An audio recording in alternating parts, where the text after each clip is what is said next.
think we're good to go, Lauren. Woo!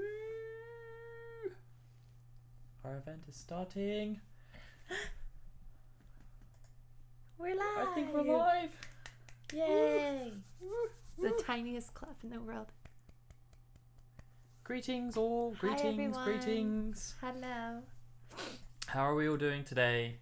It has been a while since our last live chat, actually. I know. I think it... Especially since I've been on. Yeah, I think it's been a month and a half since our last live chat, which is a ridiculous amount of time, I really. know. We've just been so busy. Like, things have just happened, or we've just wanted to work on a video and get stuff done. Because, like, Sunday nights are kind of like your get S done time, isn't it? It is. Yeah. It's like very just, much our You just want get stuff to, done time. like, finish everything that you're doing. Like, I mean, we still have laundry outside and it's pitch black. So That's actually a very good point. I didn't realise it was so dark outside. Yeah, we probably have to get that in after this. Laundry after the stream. Yeah. At 10 o'clock at night. Yeah, how is everyone doing this week? So it's been a while since we've done a live stream, but it's good to see some fresh faces and friendly faces. Yes, welcome. And also some old faces in the chat. Yeah, some long time fans. Maybe we shouldn't call them old. Maybe they get offended by being called old. Ageist. Yeah. But yeah, so basically today, because there's not really been too much going on in the world of Final Fantasy recently, we of course had like a small, I guess, update around the Final Fantasy VII Remake, which was just kind of, I guess, regurgitated news. Yeah, like there's just not been that much. But I just thought, we've done Final Fantasy VIII. We did Final Fantasy IX, which actually ended up not being a conversation about why it was so great. I know. Because we're horrible people. I know. And we figured it was time for us to tackle Final Fantasy X, especially because Lauren right now is, of course, live streaming Final Fantasy X 2. So we thought precursor game sounds like a good idea. Yeah. Definitely. So, first of all, we've already got a good 30 people in here.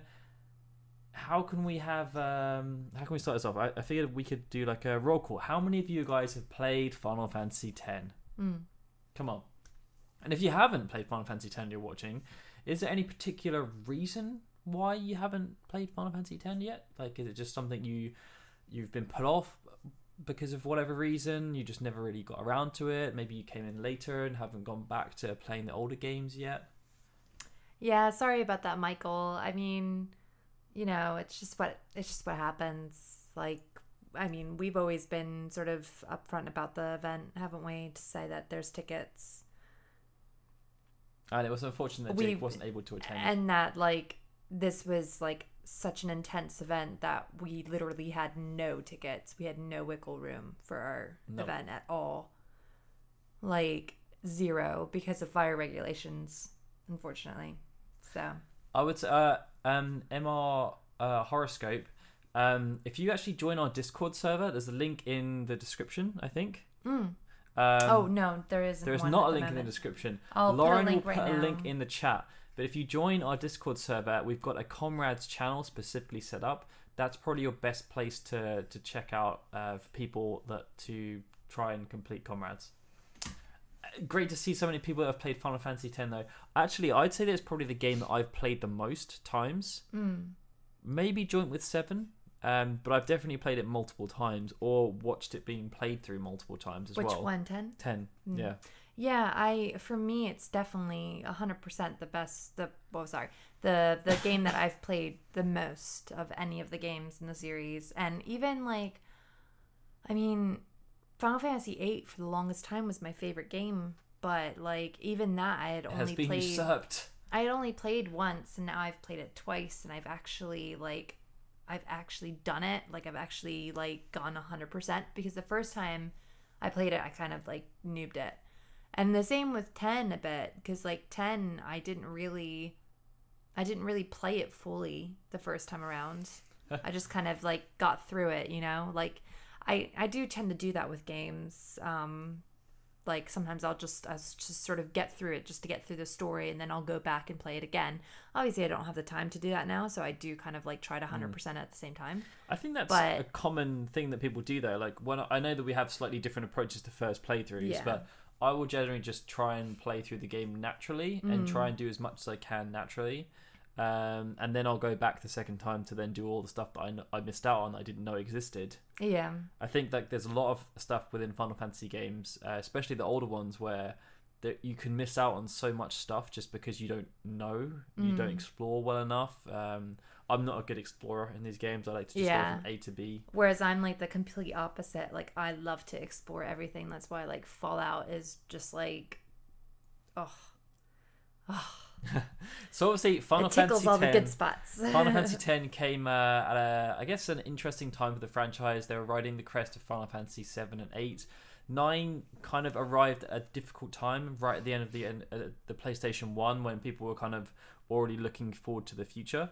And Final Fantasy X was the first game to arrive on that system, and everyone was extremely psyched about it. I remember, I think it was PlayStation World or PSM2 magazine. I got one of the demo CDs, and they had a trailer for Final Fantasy X on it, and it was the initial opening cutscene with Tidus playing Blitzball, and I was just absolutely hooked, blown away. It was one of those times where, and I'm sure you guys have all had it as well, Flying Bodies will, where I like the trailer kind of came on, and I didn't obviously know what it was initially, but I was just blown away. And then afterwards, I was like, I had to get my mom, my dad to come and look at this trailer, because I was just like, this is amazing. Look at these graphics. Like I couldn't believe how amazing the FMV looked. No. And yeah, I mean, it was the first one with voices, so it was really like crazy to actually have characters speaking in a Final Fantasy game. And I felt like it was so much more cinematic compared to the previous games, because like you think about a lot of the times in like the older games, you had a set sort of camera angle that you always just sort of stuck at.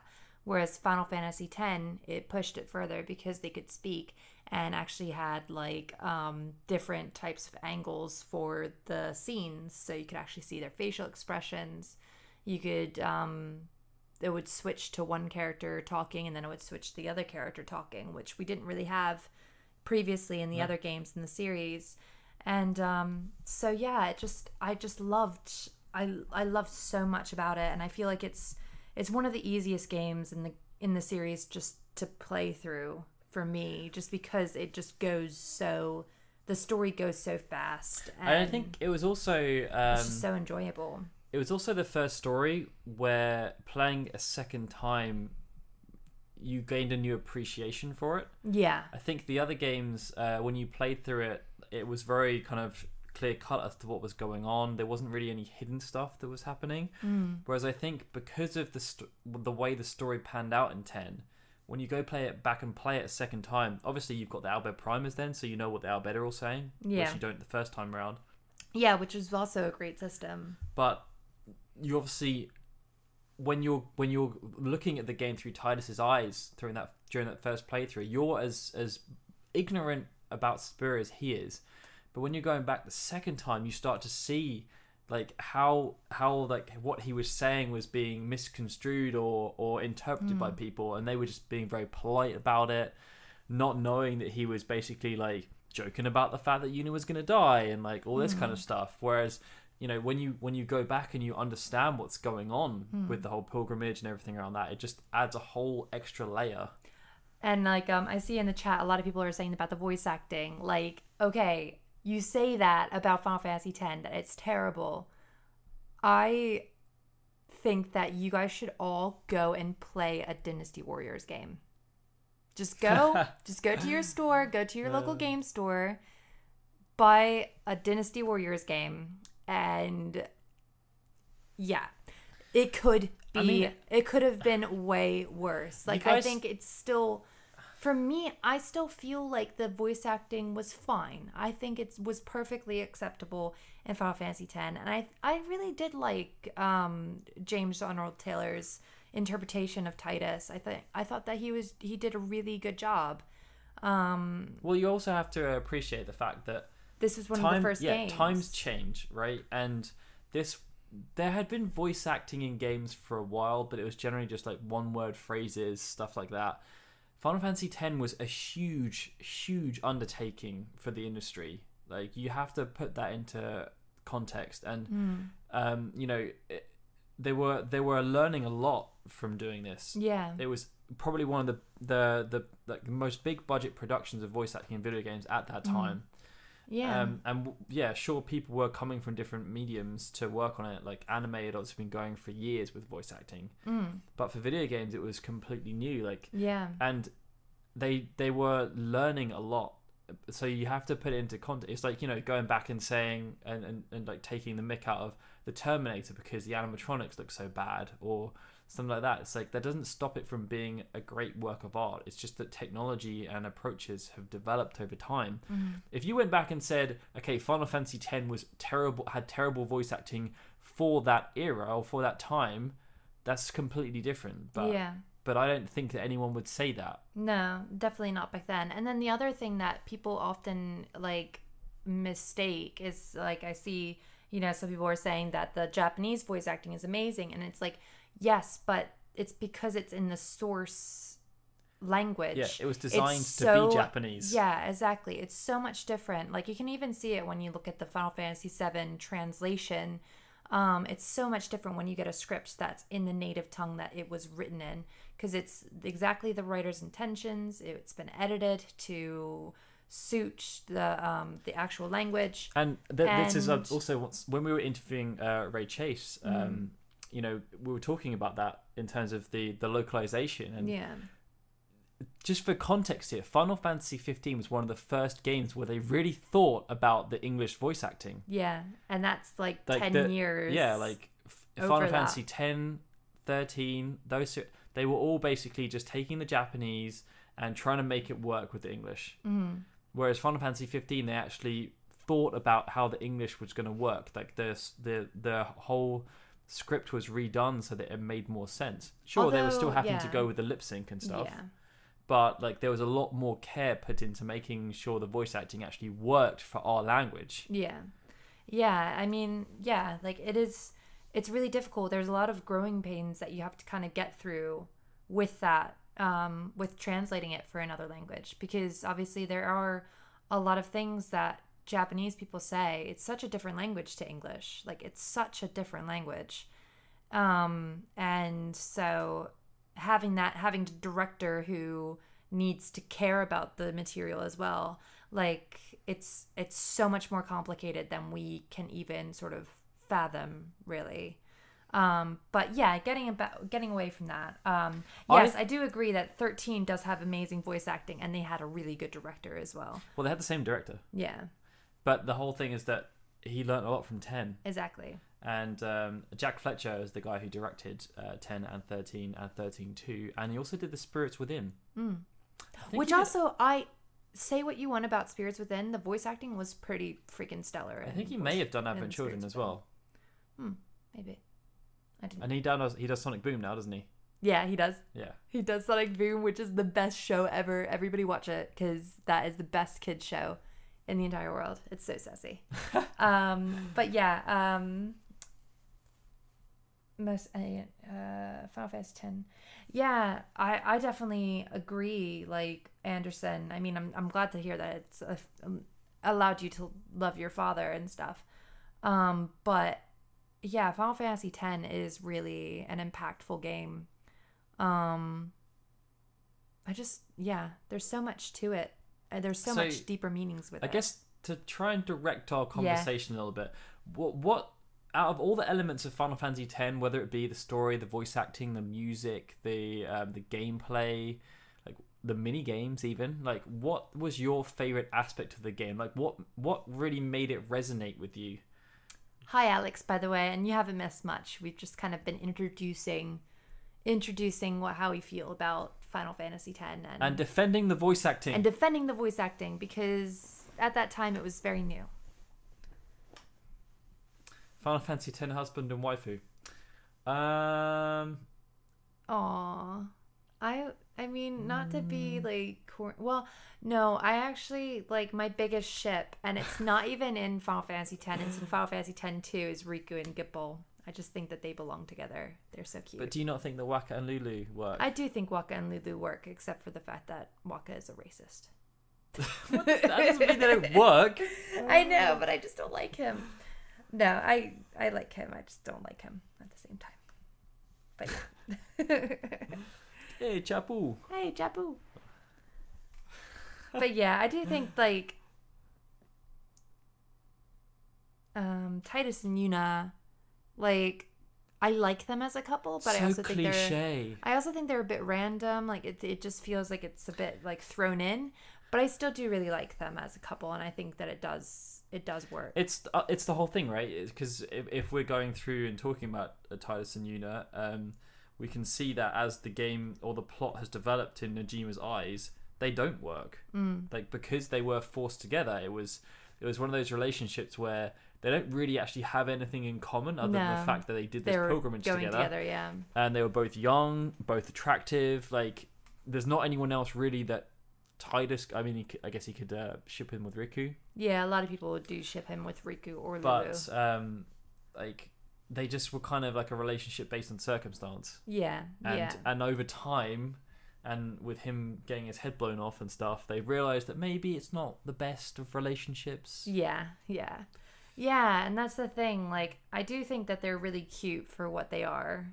But yeah, I have to agree that they are kind of a relationship brought out of times of crisis, and yeah, doesn't always work. I think in terms of like my favorite aspect about it, I think it would be the story, but I think it's the replayability of the game and the secrets that are in there, because even simple stuff like the fact that there's two attacks for Balfour, like I love that kind of stuff, and like you can miss that entirely if you don't know what you're doing, and it's right at the beginning of the game as well, like in Besaid Island. Like if you don't, it's talking to the dog or something, isn't it? Yeah. Like if you don't do that, you don't get Balfour's better attack, and like there were so many small things like that just were littered throughout the game, like getting Anima and like the different summons and going back. Yeah, going and getting the chests, getting the destruction spheres and stuff. Like, you don't really think that that's something that you need to do, but then, like, you realize, oh, wait, crap, I can't get Anima without And also, it. I mean, the thing that's interesting about 10 as well is that, yes, there was an airship, the Fahrenheit, but you didn't actually get to fly it anymore. They completely did away with the notion of a world map in the sense that we'd had from every single game up until that point. But it wasn't a detrimental thing. Like, I didn't feel like I missed out on it at all. No. Because there was just so many cool ways to explore it, going back to locations. And I think compared to the other games, Hi, Lime. with Final Fantasy X, they made it so much easier to go back and explore different areas in that way. I don't know if you. Yeah, if no, saying, like... I definitely think that is the case, because, like, I mean, even though they were kind of going from like location to location, you still had like hidden things. Like you had the cave of the stolen faith, which you could do right at that time, but you could also leave it until later in the game, which is very interesting because it gives you a lot of backstory about Lulu, and also obviously gets you Yojimbo. But then there's also like what's her name, Sugar, the summoner, Belgemine, and you have to go to it. Does it begin with a B? The temple. The temple that's next to the Calmlands. Yeah, the temple that's in the Calmlands. You can completely miss that, and there's like a whole another mini game in there as well. Like there's so many secrets hidden within. Yeah, and the fact that, like, obviously every game has ultimate weapons that you can try and unlock, and some of them are difficult and some of them aren't. Yeah. Like Final Fantasy VIII was a time-intensive exercise. Final Fantasy VII's, like, getting clouds was pretty straightforward, but the others were a bit more complicated. But Final Fantasy X, they made it hard. They did. They made it hard. Those minigames were difficult. So, like... What about the soundtrack? Because I feel like this Final Fantasy X was kind of like a turning point for the franchise in many ways, because obviously many of you guys will be familiar about the fact that Uematsu, when he was basically Final Fantasy IX, killed the guy. he put so much time and effort into Final Fantasy 9 because he just loved it. I think he did like think- 160, yeah, and there was 160 tracks. To the like, point where they even had to have a second album, Final Fantasy 9 Plus. 160 tracks that he wrote. And that's like just the ones that made it. Like, that's insane. And I feel like it's really not taken into consideration how much work he did on 9. And then if you think about the timelines that he was working towards back then, there was a new Final Fantasy game coming out almost every year. On average, it was about 1.5 years between like 5 Remium and Temple. 10. Thank you guys. Remium Temple. That's it. And he was having to pump out hundreds of tracks a year that needed to be fresh and original. And like when he got around to Final Fantasy X, I think the deadlines just got too much for him, and he basically went to Square and said, "Look, I need to take a break." And they said, "Sorry, mate, you can't do that." Yeah, sorry. And so it was obviously the first game where they brought on co-composers, Hamwazu and Nakano. And it really changed the style of of everything that we had, because I feel like if you look at the soundtrack and go through it and you think, okay, so what was the one thing that Uematsu brings to the table is memorability. He is able to craft music that makes you remember places, locations, like encounters, story elements, whatever. Whereas if you go through the soundtrack and you can, based on that, I feel it's quite easy to identify the Uematsu tracks. Whereas, and then based on that, like, you know what I mean? Like, I know what you're gonna say. And then Nakano, yes, like his tracks, not very memorable your at all. instant sadness And about Hamwazu's Nakano. I think Hamwazu's are technically great, but again, like, not as memorable as Uematsu's. But then it could just be down to the fact that Uematsu said, "I'm doing these ones, guys. Yeah. You figure those ones out." I do agree. FFN 11. I love a lot of Hamwazu's Hamwazu's track. I'm like I mean, your favorite Assault is really good. I'm torn on it though, because excuse me, I know we're so tired. Sorry. Hamwazu, I feel like some of the tracks are really good, but the others are just like yeah. But I do really like some of his contributions in why are we talking about Final Fantasy 9 music here, guys? I know. Okay, I did preface it by talking about Final Fantasy 9 music, but this is a Final Fantasy 10 chat, damn it.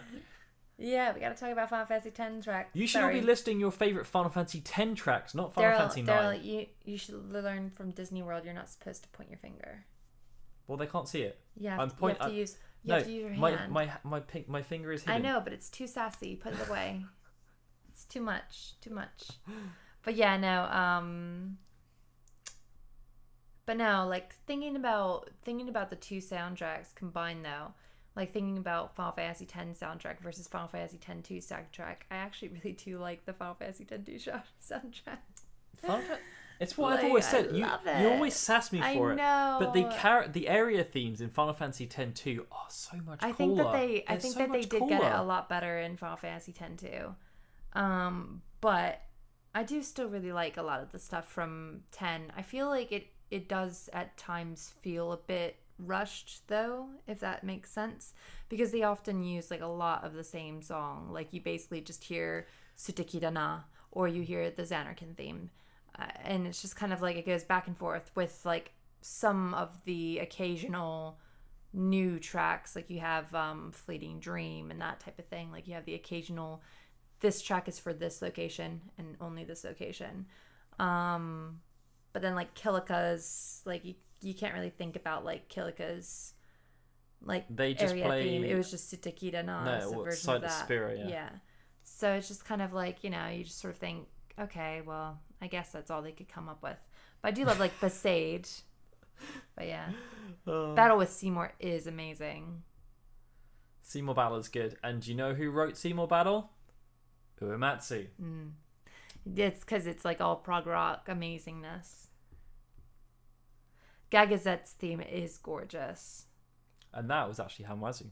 Yeah, especially the the don't we don't want to talk about the remastered soundtrack. But we'll only talk about that track because that's gorgeous. And like Via Purifico is lovely too. But yeah. Wait, how did we get onto a comparison between 9's protagonists and 10's protagonists? I have no clue. What's going on here? I know.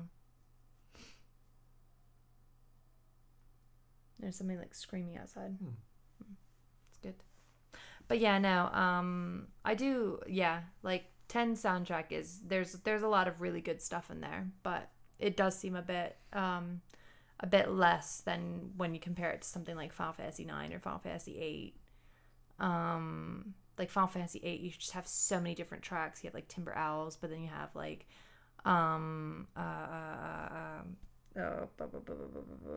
like the love themes and stuff. Welcome, Chorus Casper. Fisherman's Horizon and that kind of thing. Hi, Chorus Casper. It is true, the internet does love to argue. Yeah, it's true. But I mean, I guess we can move on from the music. I think we've kind of talked about that enough. We can move on to protagonists. Where do you guys feel... Actually, I thought you said antagonists, so I'm rolling with that. Okay, cool. Where do you guys feel as though Seymour sits on the scale of antagonists, like in the franchise? Do you feel as though... I've always felt that he was very comparable to Kuja.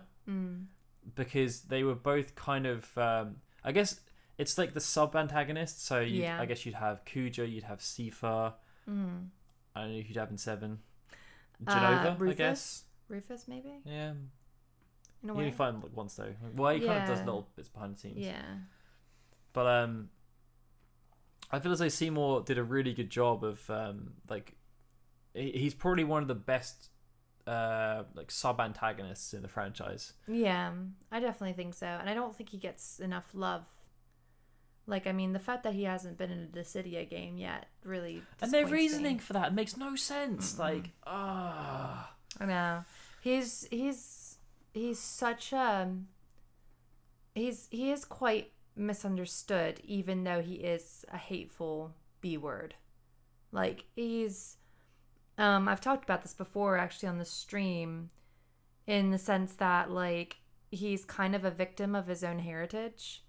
Because, like, really, I mean, the fact that his father, in reaction to the society in which Seymour was born, Guado Salam, they were very hateful of humans. They didn't like humans.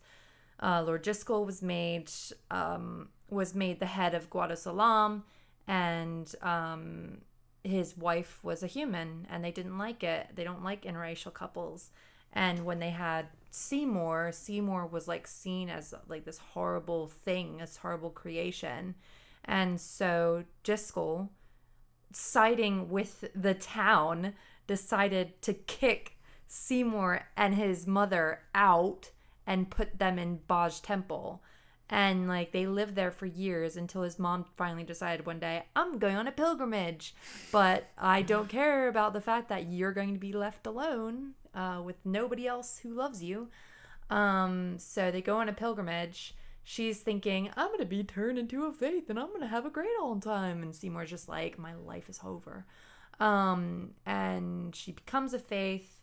And then Seymour ends up going back to Guado Salam because he has no other choice. Like, that has to mess up a kid. Like, granted, I don't think he should have killed Jiskel, but, like, you can kind of understand why he would be a bit unhinged. It's something we've actually been wanting to do a video on for a while, just basically because I feel like Seymour gets a bad rip. Bless you. Jeez. Like, Seymour, he is a bad person, to be fair. Yeah, Seymour gets a bad rep as kind of being like a hollow antagonist. Like, people don't really understand his motivations, but actually if you dig into his backstory and everything that's happened to him, like, you can kind of understand why he's a bit mental. Yeah. Like child neglect and child abuse are not things to be messed with. Watch that freaking documentary on that girl. And the funny thing is that if you think about a lot of the protagonists, or whatever it is, the protagonists in Final Fantasy games, they've all had a lot of childhood trauma. Seymour had childhood trauma, and he went the other way because that was the only way that he knew. Like, it's kind of like what we just covered with in Zidane and Kuja, they're basically the same person, but they Yeah. had different environments they were brought up with. So Zidane turned out to be like a good, wholesome guy, and Kuta turned out to be this horrible megalomaniac that wants to destroy the world. Yeah. But basically, like, if their roles were switched around, they would have done the same thing. Like, Guys, let's not talk about Final Fantasy VII. This isn't a Final Fantasy VII chat. Come on, guys. Calm yourselves. But yeah, like, on top of that, you had the same kind of parallels between Yuna and Seymour, because Yuna was born interracial, much like Seymour, but because she looked more human and she could blend in, like, the only way you would know that she's Al Bhed is if you really, like, sort of thought about her eye and why her one eye is green. That's the only way you would know. And so, like, she could go to Besaid. She could be accepted by Wakka and Lulu because they didn't think that she was Al Bhed. They just thought that she was a normal human. So it didn't matter. And she was accepted into society. She was, able to become a summoner and have a good time with that. And like, yeah, like, she just wasn't, she didn't suffer the same discrimination as Seymour did heavily. Yeah, and that's the thing, she's like, happy. Wakka was incredibly negative towards the Al Bhed, but he had, like, I don't know how he had no idea that Yuna was half Al Bhed. Like, Yeah. I mean, the guy must be an absolute idiot. Yeah. But He is a bit. But yeah, like, it would have been interesting to see how he treated her. Yeah. And even after he found out, he didn't change. Like, he didn't really react to it, did he? Well, I guess it was because it was post the realization with Riku. But then at the end of the day, he loves Yuna. Like, he's like her big brother. I think if he hadn't had all the experiences that he had with the Al Bhed, he probably might have felt a bit differently or might have reacted a bit differently. But because he did have all the experiences at home, I think he kind of was okay. But yeah. Also, while we're at a natural pause, there's 75 of you guys watching. If you're enjoying the stream so far, then feel free to hit that like button. Mm-hmm. Also, join our Discord if you haven't already. Join the Discord. We continue the conversation. Well over 300 people in Discord at the moment. Yeah. Where you can also talk about all the different Final Fantasies that you want to talk about right now in the chat. Because I think we got 9, we got 8 now, we had 7. Like, guys. I actually think that call us Casper. I was playing Final Fantasy X with my friend, and we managed to beat it. And I think it was the first game that I cried at. Like, the ending just hits you bad. right in the wherever it needs to hit you. I know. But it just, like, the music is on point. The scene well, it's is like on the point. first time that like, people had died before in Final Fantasy games, but it was the first time that one of the main characters died in the ending. Yeah. And I was just like, what? And it almost is like it No! just, I know, and it came so fast. I mean, if you don't do the side quests and stuff, like, really from the time that you figure out that Tidus is actually a dream to when you figure out, oh crap, he's actually going to die if we kill Sin, it's like so short. Like, it's such a short space of time. The fact that they then followed through with it, because like, we knew that was the narrative that they were going with, that he was going to sacrifice himself and stuff, but I didn't actually expect them to go through with it. Yeah. There's usually some kind of like out something, clause, yeah, or something's like, gonna happen, blah, but blah, it doesn't. blah. It doesn't. And I think, like, the saddest thing as well, I was actually looking at a photo earlier while I was editing the latest video that we posted up, and there's a photo, that famous picture of Tidus looking up and being really happy and Yuna being really sad. And I sort of, like, thought, like, that's such a turning point in the game, because Tidus is completely, like, naive and just almost happy because he still feels like he has a life, whereas Yuna is feeling so depressed because she's having her life taken away from her. And it's weird how after that moment they completely change fields, and it becomes Yuna who's unaware of what's going to happen to Titus's fate versus Titus being aware of not being aware of Yuna's fate. It's like so strange how they completely morph into each other. Like they completely change into each other's experiences. And I only just like sort of thought about that by looking at that photo, because Titus just looks so happy. He looks so happy, and he's not aware yet at that moment that he could die. No. As far as he's concerned, he's living forever. He's living the dream. Yeah, and Yuna, they'll try and find a way to help Yuna not die. And then all of a sudden he figures out that, oh crap, no, the only way that Yuna's not going to die is if I kill myself. A couple of points. One, Chi RPG. Whether or not the protagonist of Final Fantasy 15 dies is apparently still open to interpretation. There is no definitive. There's going to be a happy ending. We're so excited. The Otaku Master, the point you're making is one Lauren's been going on about for years. The fact that in the Japanese version, the ending is much more impactful. Yeah, they say thank you instead of I love you. I completely am on team thank you. I think arigato is such a, like, yeah, it's so not cliche. It's so meaningful without saying things. Because that's the thing. You don't always have to say exactly how you feel. You can just say certain things. And I think it's so sweet that she says thank you instead of I love you. I think that's just so sweet. But I just said another inadvertent pun, didn't I? I can't help myself. Yeah. Living the dream, Titus. Yeah. And guys, I'm sorry. I know I say Titus. It's a long, however many, Auntie Vassetti, you gotta. Sorry, random format. You've gotta write this down in the annals because I've just done an amazing pun. I didn't even realize. It just happened. It just flows. It just flows. It just happened. It flows out of you. It's because you've become a dad, so now you're dad joke territory.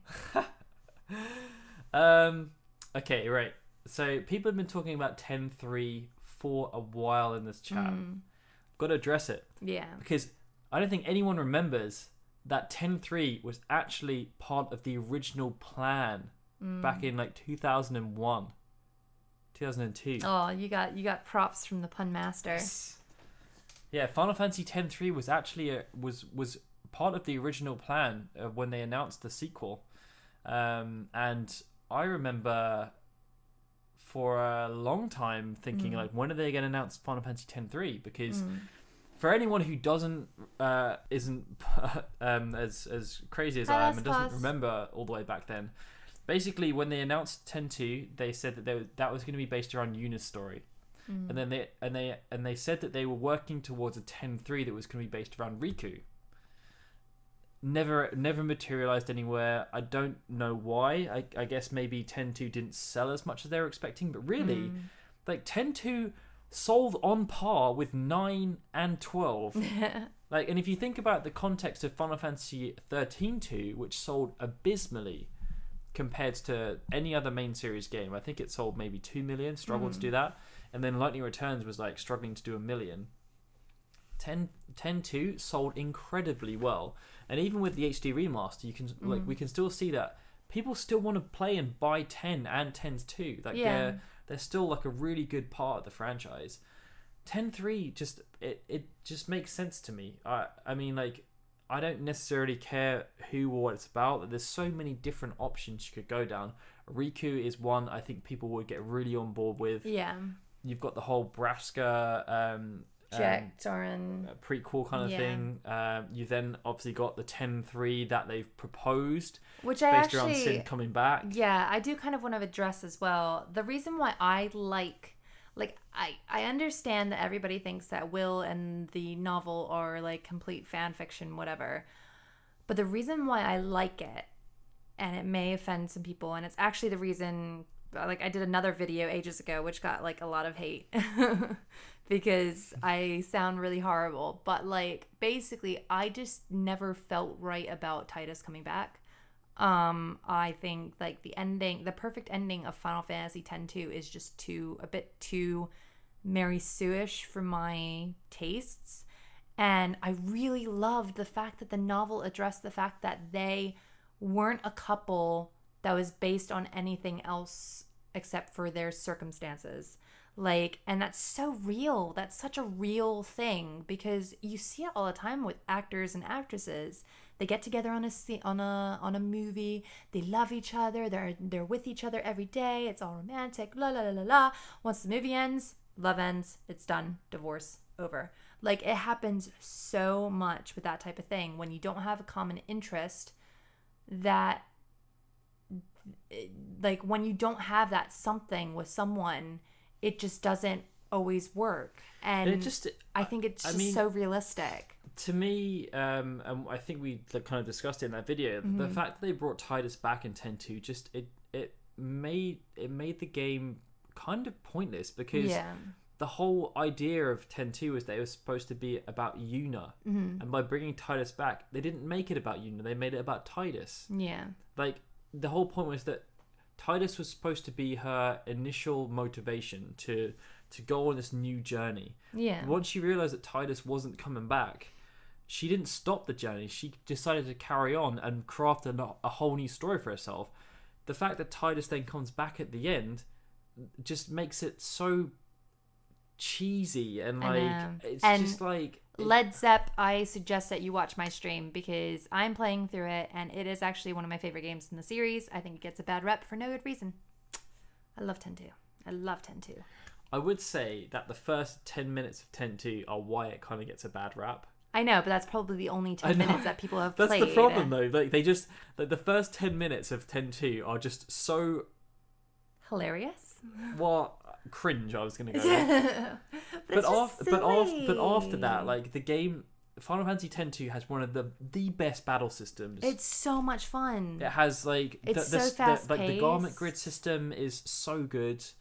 Like, there are so many good parts about 10.2. Tidus coming back was not. And agreed, David. Agreed. She does. She gets, like, Yuna does get so much more independent from her feelings with Tidus. The thing that bugs me is that you basically, like, in that video, we were talking about how Tidus coming back lessened Yuna as a character. Like, it made her growth worse. Mm-hmm. And, like, you basically just get called out for being a feminazi. I know. And it's like, well, no, you're allowed to just you're allowed to say that a character doesn't need a man. I know. I know, but like, also, do you guys like, if you really have a problem with my video about how I think that Tidus should die, just watch freaking Black Mirror episode 1 of season 2, where the girl brings back her dead husband or whatever and then doesn't feel right. That's exactly how Yuna feels at the start of, like, the novel Will and the voiceover thingy. But yeah, like, yeah, I think they have a good basis for 10.3 with Will and with the novel. I know a lot of people probably say about the fact that Tidus's head blows up. A lot of the people who are saying that, I'm guessing, probably haven't read the full thing of the novel because it actually is quite long, and also it's not actually out in English. I suggest you go and read that. There's a translation online, and like, it does kind of make sense if you actually take the time to read it and, like, sort of get yourself engrossed in what is going on in the world. And, like, yeah, I mean, yeah, to me, it kind of rights some of the wrongs with the Final Fantasy X-2 perfect ending, for me personally. And also, I just love, Nojima? Yeah, I just love Nojima.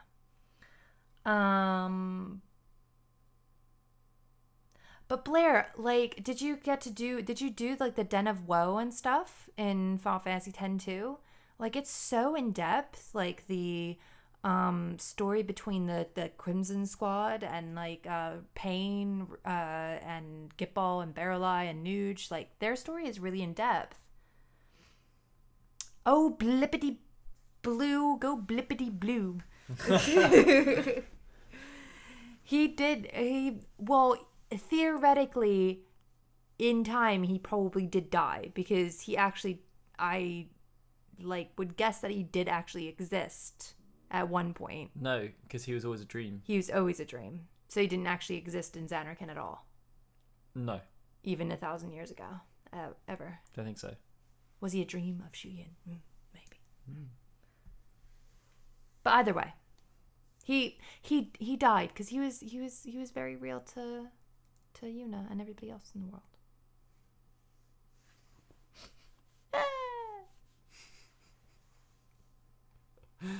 Oh, well, that's so mean.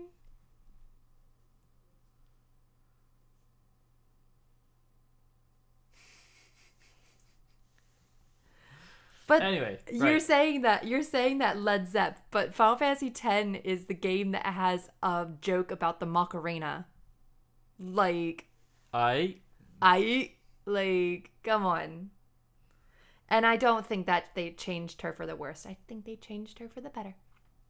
So that's where we'll just have to agree to disagree. And Pain is a badass. Pain is a freaking badass. Oh my god, I love Pain. Anyway, so we're in the last 15 minutes of the stream. Is there anything anyone else wants to talk about aside from Final Fantasy X and X-2? Yeah, don't do that, Otaku. Don't pretend that X-2 doesn't exist. It does exist, and it's lovely. People always complain about the costumes. I'm just like, let the girl wear what she freaking wants. If Riku wants to wear a bikini, let her wear a bikini. I see enough of them at the beach. Thank you, Lauren. You're welcome. I'm sorry, you're getting my pregnancy sass now.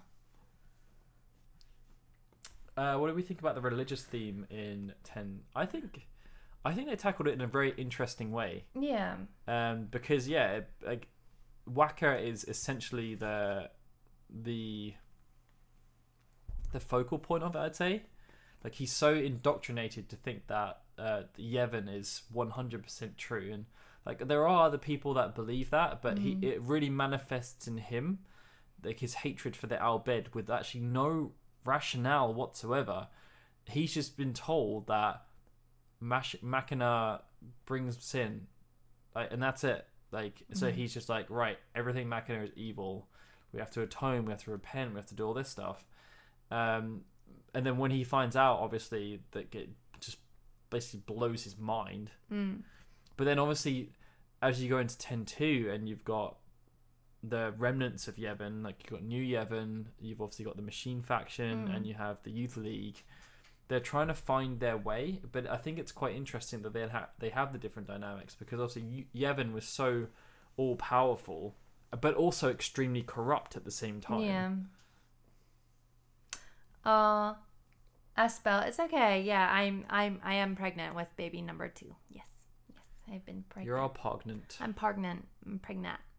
But yeah, no, I really liked the fact that I can kind of understand where Yuna's coming from in Will, in the sense that she's gone back to Yevon, if only just to help the people who are having trouble trying to relive their life. Because you imagine, we're even kind of seeing it now, the evolution of people's brains when they've been brainwashed so significantly for years and years and years.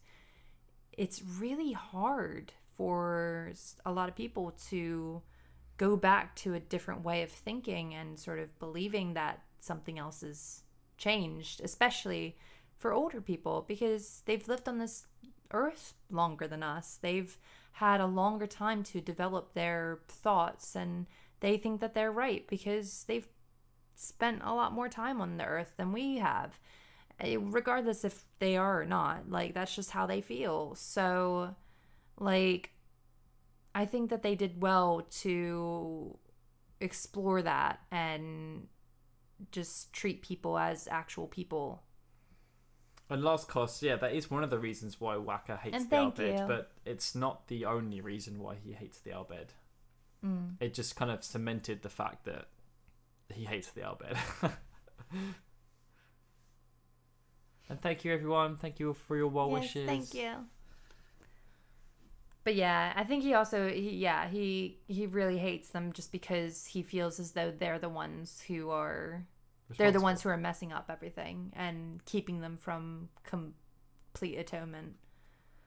I mean, it's weird that Lulu actually believes it quite a bit too, in her speech to Yunalesca, how she's just we can abolish sin with complete atonement. It's been our only hope all these years. and yet she's not. Like, I would have thought She's that a bit more liberal. I would have thought that she would have been even more liberal on top of that. But I guess she's kind of one of the first ones to sort of say, hey, we got to fight Yunalesca. And Waka's the one who's a bit hesitant too. Yeah, it never really made sense for her to say that. No. Because she was like, oh, you're Albed? Call me. Yeah, I don't care.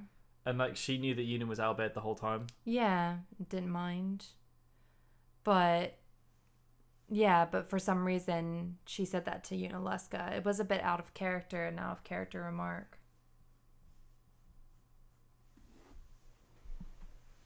I don't know that they said that he keeps Sin away. I think he just protects, but I don't know. I don't remember them saying anything about him keeping Sin away. Who? The Guardian, the Bevel Guardian, the little dragon doodad. Elvaret. Yeah. Thing. Yeah, I think he's just mainly there for protection for Bevel, isn't he? Yeah, he's like the guardian of the city. Yeah. I mean, maybe I would stay away from him if I was Sin. I'd be like, no. But you killed him pretty easily. I did kill him pretty easily, but not the first time I played the game. The first time I played the game, I got stuck.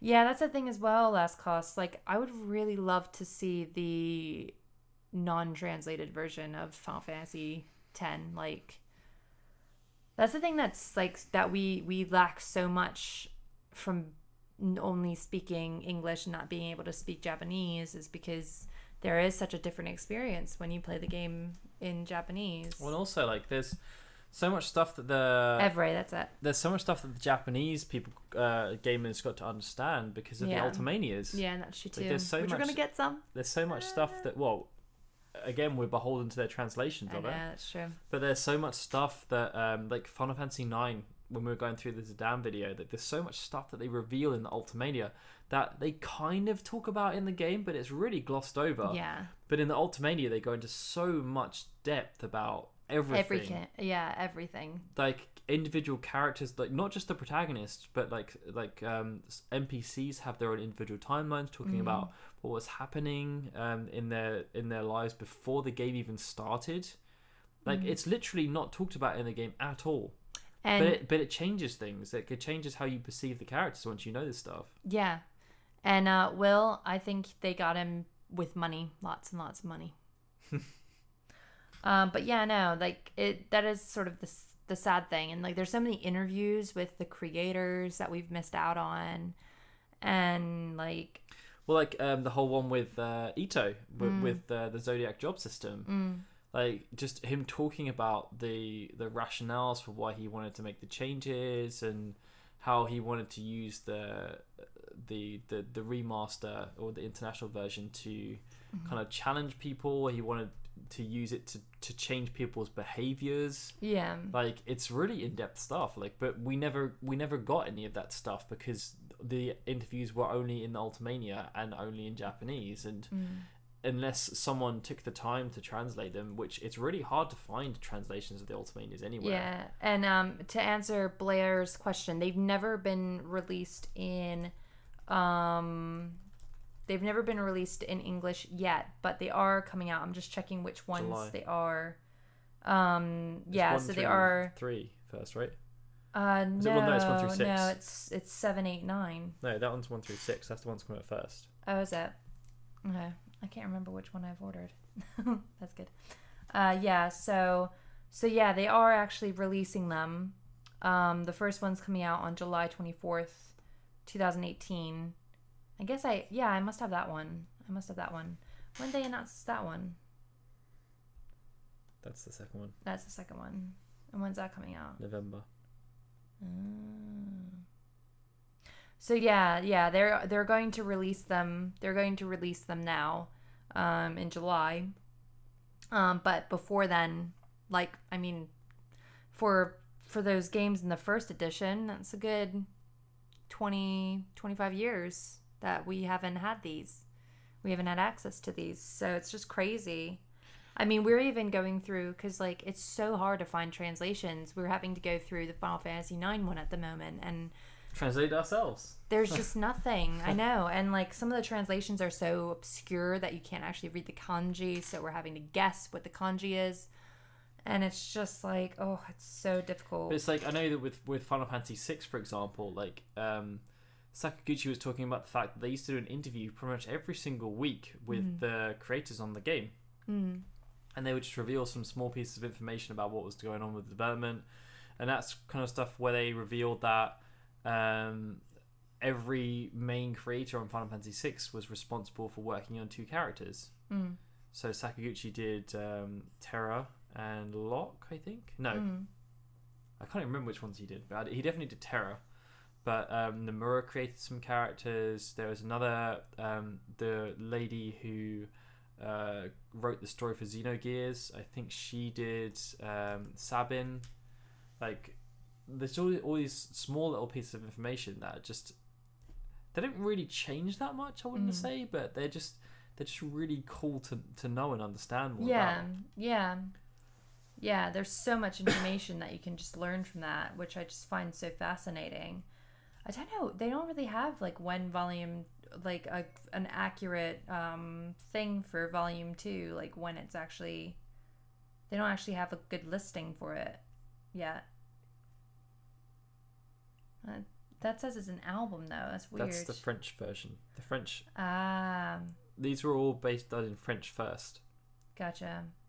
But yeah, that one doesn't even have a way to buy it. Like it doesn't even have a option.